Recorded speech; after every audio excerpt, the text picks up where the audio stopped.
अपने पराए। घर की लड़ाइयाँ कितनी भी हो, लेकिन ये भी सच है कि किसी पर कोई आपत्ति हो तो अपना ही परिवार साथ देता है। भैया, मेरे पीछे पुलिस लगी है, प्लीज मुझे बचा लो। रवि और राज दो भाई, लेकिन दोनों में कभी नहीं पटी। अरे क्या हुआ छोटे, क्या कर दिया तूने? अरे कुछ नहीं भैया, मेरा दोस्त है ना राजू, वो मुझे लेकर बैंक गया था।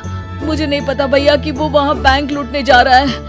मैं उसके साथ बैंक में घुसते ही सीसीटीवी कैमरे में दिख गया हूँ। अब पुलिस मुझे ढूंढ रही है भैया, मुझे बचा लो। राज कुछ सोचता है, फिर कहता है, ओके, तुम यहीं रुको, मेरा एक दोस्त पुलिस में है, मैं बात करता हूँ। तभी वहां रवि की बीवी राज की बीवी के साथ आ जाती है। तुम लोगों के घर जब तक पुलिस का आना जाना है, बच्चों को यहीं छोड़ दो, उन पर असर ठीक नहीं पड़ेगा। तभी वहां पुलिस आ जाती है। चलो चलो, कौन है रवि, थाने चलो। मैंने कुछ नहीं किया, मुझे कुछ नहीं पता। अरे वो तो पुलिस स्टेशन चलकर ही पता चलेगा कि कुछ पता है कि नहीं, चलो। कहानी का फ्लैशबैक। भैया, मुझे मेरे मकान में हक चाहिए ही चाहिए।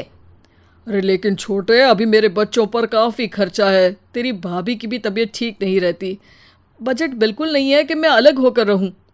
देख लो भैया, 1 महीना है तुम्हारे पास, जल्दी से घर खाली कर दो।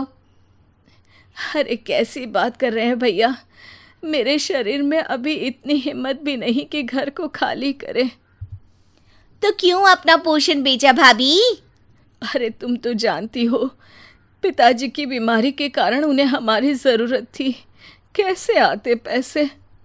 ससुर जी तो बूढ़े थे भाभी, उनकी बीमारी में भी पैसे लगाना कौन सा अकल का काम था। तो क्या पिताजी को मैं मरने के लिए छोड़ देता? अरे रवि, तू तो समझ, पापा को हमारी जरूरत थी, उन्होंने हमारे लिए हर वो काम किया जिससे हमें खुशी मिले। बैक टू रवि, जो जेल में बैठा है।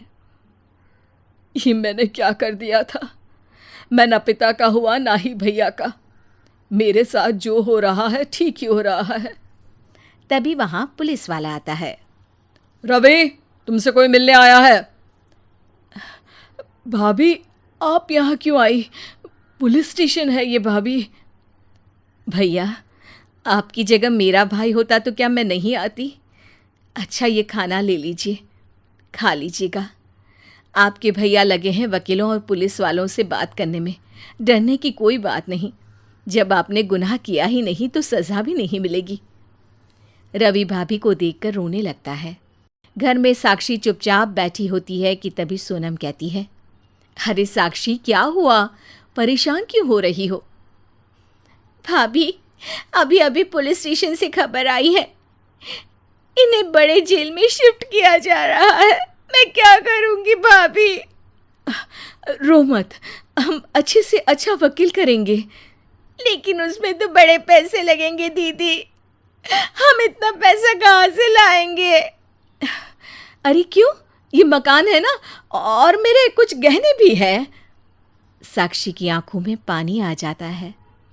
पर दीदी, ये तो आप और भैया की मेहनत की कमाई है।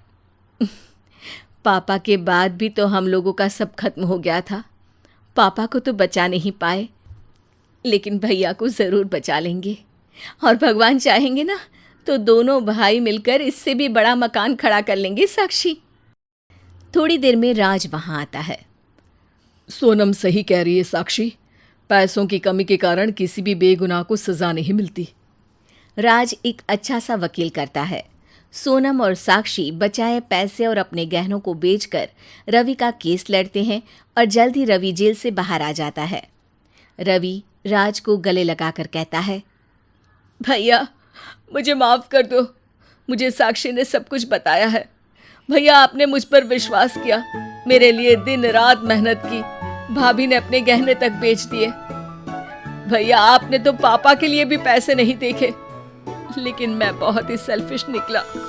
भैया, एक आखिरी बार मुझे माफ कर दो, मैं शर्मिंदा हूँ।